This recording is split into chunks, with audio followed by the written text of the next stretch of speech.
দিদি তোমার কি হয়েছে? তা আজকে তোমরা আমাকে ওষুধও খেতে দেখলে, তোমরা হয়তো ভাববে যে কি হয়েছে জানো না। তা আমি ডাক্তার দেখাতে গেছিলাম। এদিকে রান্না চাপিয়ে দিয়ে ওই দেখো প্রেশার কুকারে এখনো শ করছে, এদিকে আমি আর মা কত কাজ সেরে নিলাম। লোকে সকালবেলা ঘুম থেকে কাঁপতে কাঁপতে উঠতে পারে না, আর আমার মা কত কিছু রান্না করেছে দেখো। এই যে গুড মর্নিং, কেমন আছো সবাই? আশা করছি সবাই ভালো আছো। মা উঠে সকাল সকাল দেখো কত কিছু রান্না করেছে। মাছের ঝাল করেছে, পালং শাকের তরকারি করেছে। আমরা যেহেতু সকাল আমি বেরোবো আর বাবার দিকে সকাল সকাল খেয়ে নেবো, তাই জন্য আমার জন্য আরও তাড়াতাড়ি করে সকাল সকাল উঠে রান্না বান্না সেরে নিয়েছে। এখন ব্রাশ করছে, চা খাবে।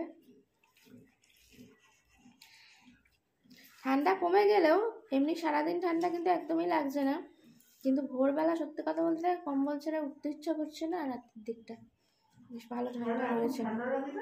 হ্যাঁ সেটাই তো বলছি, এখন লাগছে। এবার যে বাইরে বেরোবো রোদের তাপটা পড়বে, আর সারাদিন তো দেখি না গরমই লাগে। আমরা সন্ধ্যাবেলাও ওই বাসনটা চিড়ে ভিড়, ওতে আর তখন ঠান্ডা আর লাগে না। ঘুম থেকে উঠলাম, স্নান করলাম বলে ঠান্ডা ঠান্ডা একটুখানি ভাব লাগছে, খানিকক্ষণ পরে সেটাও আর লাগবে না। পালং শাকটা ভালো হয়েছে।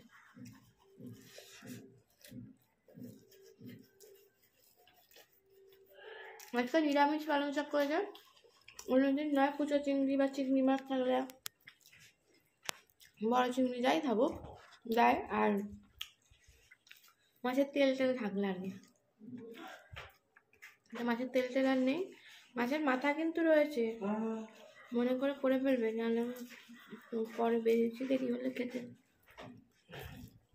ভালো লাগবে না।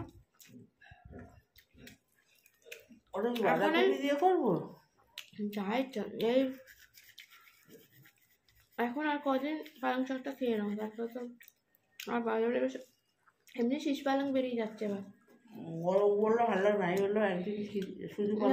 বড়ি ঠড়ি সব দিয়েছে, তাই না? শুধু পালং শাক ভাজা করবে। হ্যাঁ একটু বেশি করে নিয়ে এসো, 2-3 বান্ডিল হলে এই 3 বেশি অনেক, 3 হ্যাঁ ঠিক আছে, এটাই অনেক। ভাজলে যদিও শাক জিনিস তো কমে যাবে, অল্প অল্প খাবি। হ্যাঁ ভালো অল্প, হ্যাঁ অল্প হলে খেতে ভালো লাগবে।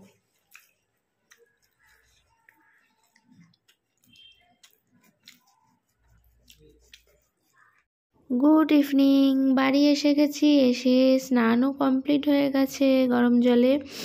এখন এই ব্যাগটা জায়গা মতন রেখে দিই, না হলে মায়ের মাথা গরম হয়ে যাবে। এই দেখো এখানে বসে বসে মা ফোন দেখছে আর বাবা ঘড়ি দেখছে, আমাদের তাড়া মেরে কাজ করিয়ে নেবে আর কি, কিন্তু কিছু বলতে পারছে না, তাহলে এক্ষুনি মা চড়াও হবে, মানে বলবে তোমার তো দরকার কি আছে। তা ওইদিকে ওইসব চলতেই থাকে, আমাদের বাড়িতে এইসব চলতেই থাকে, বুঝতেই পারছো। তা আমি এখন ওষুধটা খেয়ে নিই, কারণ এটা খাওয়ার আগের ওষুধ। পরে যদিও বা কিছু নেই, কিন্তু এই খাওয়ার আগে ওষুধটা ঠিকঠাক টাইমে আমি খেতেই ভুলে যাই, আর এর জন্য মা প্রচণ্ড রাগ করে। তো এবার কাজবাজ শুরু করে দিই। আমি এবার চলে যাচ্ছি রান্নাঘরে, স্নান টান তো কমপ্লিট হয়ে গেছে, আমি সবজি কুটবো। যখনই বলি যে অন্যরকম কিছু করার হয় তখন আমি করি, অন্যরকম বলতে আজকে কষা কষা কিছু করব না, হালকা পাতলাই করবো। আমি এখন একটু সবজি কেটে নিই, সবজিগুলো ফ্রিজ থেকে বার করে দিলাম, এটা বহুত ঠান্ডা, ঠান্ডা সবজি কাটতে খুব অসুবিধা হয়। মা বসে আছে, সব বসে থাকো, এখন ওইদিকে এখন তোমার কোনো কাজ নাই, আমি করে দিচ্ছি। বিনসের এটা কোথায় গেল,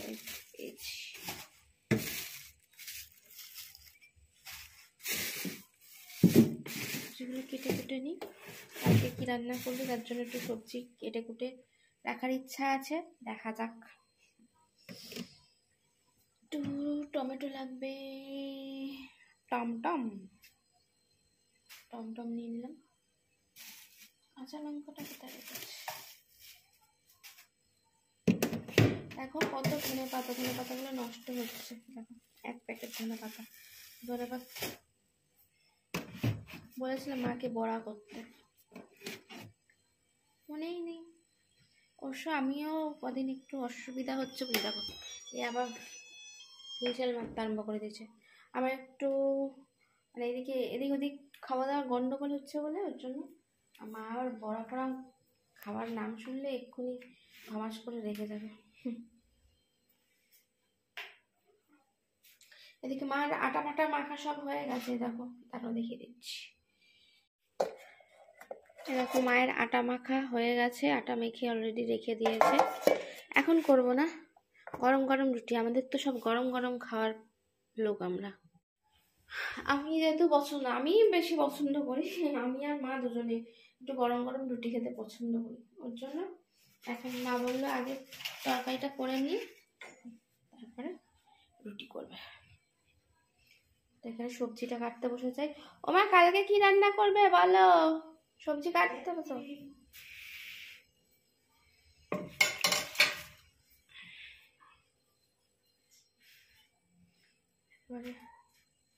চুরি পুরি সব বসি।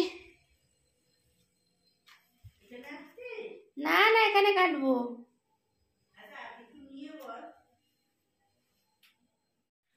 আমার এদিকে সবজি কাটতে কাটতে মা ওইদিকে রুটি করা আরম্ভ করে দিয়েছে। এই পেঁপেটা কাটলেই হয়ে যাবে, সবজি কাটা প্রায় হয়ে গেছে। আর পেঁপেটা দেখতে কি সুন্দর না?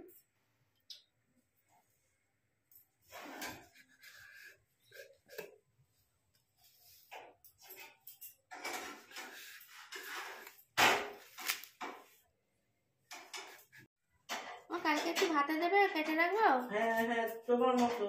আচ্ছা এক পিস তাহলে রাখলেই হবে। হ্যাঁ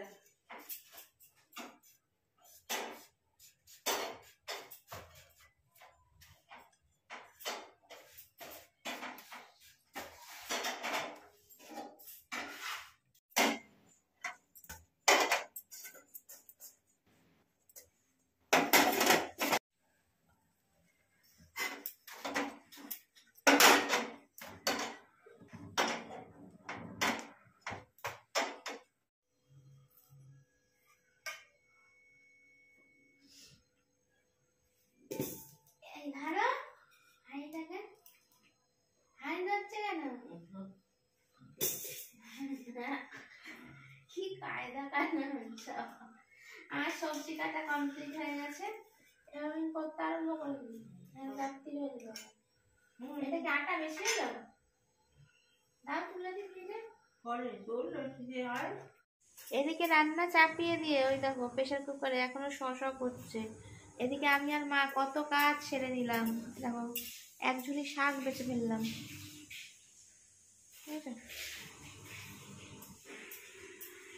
প্লাস্টিকে তুলছে।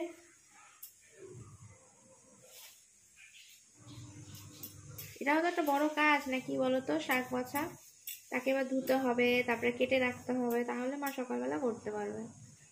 নাহলে তো সকালবেলা করতে পারবে না। তার জন্য এখন বসে বসে বেছে নিলাম, এরপরে খেতে যাবো। শশা বন্ধ হলেই খাবার বাড়তে আরম্ভ করে দেবো। কি দেখছো বাবা? আমাকে ছাড়াই সবাই খেতে বসে গেছো। গোলমরিচ নেবে না মা? হ্যাঁ নেবে না? গোলমরিচ দিলেই ভালো লাগে। ভালো না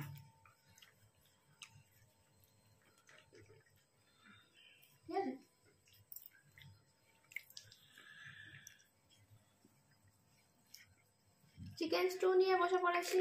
রুটি আর চিকেন স্টু আজকে ডিনার মেনু এটাই। খেয়ে নি, আবার পরে আসছি। গরম গরম খেয়ে নি, নাহলে চিকেন স্টু গরম গরম ছাড়া ভালো লাগে না।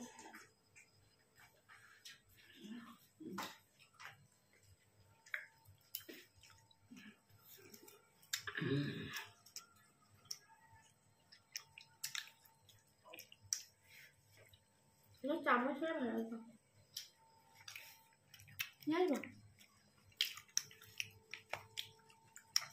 চামচ নিয়ে আসি। এই আমি শাকটা কেটে দিয়ে মাকে তারপরে এসে এই বসলাম। এখন কটা বাজে জানো? অনেক রাত্রি হয়েছে। ও 1:15। বুঝতে পারছো আমাদের কাজ বাজের কোনো টাইম কিছু নেই। যাই হোক, খাওয়া তো হয়ে গেছে অলরেডি, দেখিয়েছো।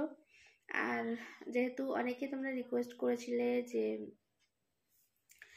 অনেকদিন আগে নয়, এই ধরো সপ্তাহখানেক আগে একটা ভিডিও দিয়েছিলাম যে আমার শরীরটা খুব খারাপ। তো তোমরা অনেকেই লাইভেও প্রশ্ন করো, আর এমনি ওই ভিডিওর নিচেও কমেন্ট বক্সে অনেকেই প্রশ্ন করেছো আমাকে যে দিদি তোমার কি হয়েছে। তা আর আজকে তোমরা আমাকে ওষুধও খেতে দেখলে, তোমরা হয়তো ভাববে যে কি হয়েছে জানো না। তা আমি ডাক্তার দেখাতে গেছিলাম, লিভারটা বেড়ে গেছে প্রচণ্ড পরিমাণে হঠাৎই। এটা আমার সত্যি কথা বলতে ছোটোবেলায় একবার হয়েছিল, তারপরে আবার এই হলো।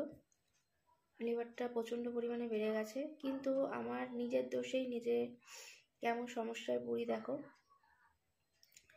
আমার খাওয়া দাওয়া নাকি একটু কন্ট্রোল করতে হবে আর কি, মানে একটু সিদ্ধ খাওয়া বা একটু কম তেলে রান্নাবান্না খাওয়া। কিন্তু সত্যি কথা বলতে কম তেলে রান্নাবান্না আমার মুখ দিয়ে মানে গলা দিয়ে আর নামে না। কি করা যাবে বলো? ডাক্তারবাবুকেও জিজ্ঞেস করলাম, তো ডাক্তারবাবু বললো ঠিক আছে চলো একটু বুঝে খাবে অ্যাডজাস্ট করে, আর ভাত রুটিটা একটু কম খেয়ে শাক সবজি এমনি সব রকম ফল এসব একটু বেশি বেশি করে খাবে। যদিও আমাদের বাড়ি শাকসবজি প্রচুর পরিমাণে খাওয়া হয়, তাও লিভারটা এরকমভাবে বেড়ে গেল কী করে নিজেও জানি না। সেরকম কিছু আসলে আমার কি বলতো, খাওয়া দাওয়ার অনিয়মটা একটু বেশি হয়। কারণ বুঝতেই পারছো কাজে বাজে বেরোলে তখন আর টাইমে বাড়ির মতন তো ধরে ধরে খাওয়া যায় না, খাওয়া দাওয়াটা একটু অনিয়ম হয়, টাইমের গন্ডগোল হয়, এতে বদহজমের সৃষ্টি হয়, তারপরেই হয় অবস্থা আর কি। এসব হয়ে থেকেই এই লিভারের গন্ডগোলটা আমার ধরেছে। তাই লিভারের ওষুধ শুধু একটাই দিয়েছে, লিভার টনিক যে, আর একটা হজমের রাত্রিরে খাওয়ার, এই যা দিয়েছে, আর কিছু সেরকম কিছু ওষুধ আমাকে দেয়নি।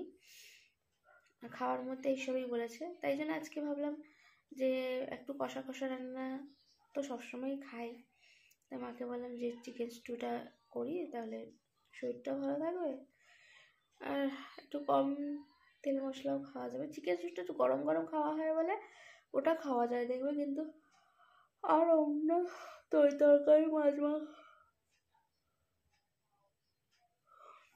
মাছ টাছ অন্য কিছু কম তেলে রান্না করলে অতটা সুস্বাদু লাগে না, তার জন্য। তো চলো এইভাবেই চলে যাবে, চালিয়ে নেব আর কি। ওষুধ তো খাচ্ছি, ব্যাস চলো মুখে যেটা ভালো লাগে সেটাই খাই। জীবনে কি আছে, খাওয়া ছাড়া কিছু নেই, আমি এতে বেশি বিশ্বাসী। এবার তোমরা হয়তো অনেকেই মানে বলবে যে দিদি যদি শরীরটাই না ভালো থাকে উল্টোপাল্টা খেয়ে, উল্টোপাল্টা আমাদের কিছু সেরকমভাবে দেখো বাইরের খাবার খাওয়া হয় না, আমি বাড়িতেই যা খাবার খাই, মানে বাড়ির খাবার সবই ঘরের রান্না। একটু তেলটা আমাদের হয়তো একটু বেশি হয়, কিন্তু তেল মশলা থেকে হয়নি, আমি এটা বুঝতে পারি আমার খাওয়ার অনিয়ম থেকে হয়েছে, মানে টাইমের গন্ডগোল হওয়াতে। যাই হোক চলো, যার থেকে হয়েছে হয়েছে, ওষুধ খাচ্ছি, আশা করছি কমে যাবে, ভালো হয়ে যাবো তাড়াতাড়ি। তাও কিন্তু আমি বসে নেই, কাজ আমি চালিয়ে যাচ্ছি, সব কিছু আমার যেরকম যা রুটিন আমি করে যাচ্ছি। আমি বসে থাকতে একদমই পছন্দ করি না, কয়েকদিন বসেছিলাম। আমার মাথার উপর তো দায়িত্ব আছে, এগিয়ে যেতে হবে, চলতে হবে, মাথার উপর যে গুরু দায়িত্ব মা বাবা যে আছে। যাই হোক চলো আজকের মতন good night, tata bye bye. সবাই ভালো থেকো, সুস্থ থেকো, সাবধানে থেকো, অবশ্যই নিজের শরীরে খেয়াল রেখো, আর এভাবেই আমার পাশে থেকো। আর যারা যারা নতুন আমার বন্ধু আছো তারা অবশ্যই চ্যানেলটাকে সাবস্ক্রাইব করে আমার পাশে থেকো। আর আজকে যেহেতু 26শে জানুয়ারি ছিল, রাস্তাঘাটে মানে যখন কাজে বেরিয়েছিলাম প্রচুর গাড়ি ঘোড়া তো একদমই নেই বললেই চলে, সব পিকনিক যাওয়া হচ্ছে আর কি, সব বাস বুক করে। আর এমনি রোজকার যে ডেলি বাসগুলো একদমই পাওয়া যাচ্ছিল না। তারপরে অনেক কষ্ট করে অনেকক্ষণ দাঁড়িয়ে দাঁড়িয়ে দাঁড়িয়ে, রোদের মধ্যে দাঁড়াতে ভালো লাগে, দাঁড়িয়ে দাঁড়িয়ে তারপরে বাস পাওয়া গেল। কিন্তু যাওয়া আসার সময় বাস পেতে একটু কষ্ট হয়েছে ঠিকই, আজকে যেহেতু সব ছুটি ছাটার দিন, সব কিছু বন্ধ, কিন্তু আরামে আসা গেছে। কেন বলো তো, ভিড় ভাড়টা একদমই নেই, বাসে টাসে বসতে জায়গা পেয়েছি ভালো মতন। এই যা, চলো আজকের মতন টাটা। আর আমার কি হয়েছিল আমি বলে দিলাম, চিন্তার কিছু বিষয় নয়। দেখো, লিভার অনেকেরই এরকমভাবে বেড়ে যায়, আবার ওষুধ খেলে ঠিক হয়ে যায়। চলো টাটা।